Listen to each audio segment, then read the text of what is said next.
Hello, hello mga mare! Nasubukan mo na bang magluto ng ganitong recipe? Na talagang mapapa-only rice ka dito pag ito ang natikman mo. Sundan mo lang ito kung gusto mo itong gayahin. Naglagay lang tayo dito ng konting mantika dito sa ating kawali.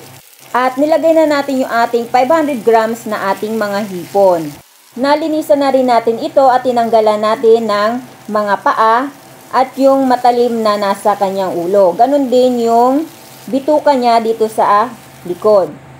Isasangkot siya lang natin ito hanggang maging ganito na kulay orange na siya. Then atin na muna itong tatanggalin at isaset aside lang muna natin. Hindi na rin natin huhugasan yung ating kawali at dito na rin tayo magluluto uli. Bali naglagay lang tayo dito ng 1/4 na butter at atin lamang itong tutunawin. Then, ilalagay na natin yung ating mga bawang dito. At iintayin nga lang natin itong lumabas yung kanyang bango or yung kanyang aroma. Iwasan din natin na masunog yung ating mga bawang para hindi naman ito pumait.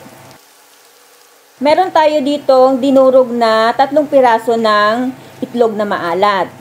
Isinama na natin dito yung white. Kadalasan kasi ang ginagamit lang ay yung kulay pula ng ating itlog. But for me ay isinama ko na para dagdag texture din ito. Ituloy-tuloy lang natin yung pagluluto natin dito at kailangan nasa mahinang apoy lang tayo. At pagkalipas nga ng ilang minuto ay maglalagay na tayo ng 1/2 cup na coconut milk or yung ating kakanggata. Itutuloy-tuloy lang natin yung ating pagluluto dito hanggang ito ay maging malapot. At kung nandito ka na nga sa part na ito, ay sigurado akong interesado ka na tapusin ang ating video.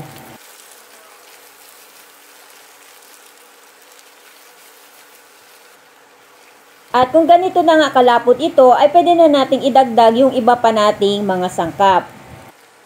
Maglalagay tayo dito ng ating siling pula, paprika at yung ating paminta. Bali optional lang yung ating paglalagay ng ating mga sili. Kung ayaw nyo, ay pwede namang wag nyong lagyan. Lalo na nga kung may mga batang kakain. Mag-a-add na rin tayo dito ng 1 teaspoon na sugar para lang maging balance yung ating niluluto. Lulutuin natin ito hanggang yung ating sauce ay maging creamy at maging malapot. At kung okay na nga yung ating sauce, ay pwede na nating ibalik yung ating mga hipon. Hahaluin natin itong mabuti para ma-coat ng ating hipon yung ating sauce. Pwede tayo mag-add dito ng spring onion. Ito ay optional lamang.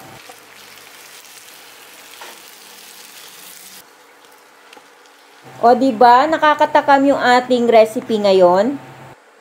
Sigurado ako mapapa-only rice ka na naman dito. Thank you for watching. Bye-bye. God bless everyone.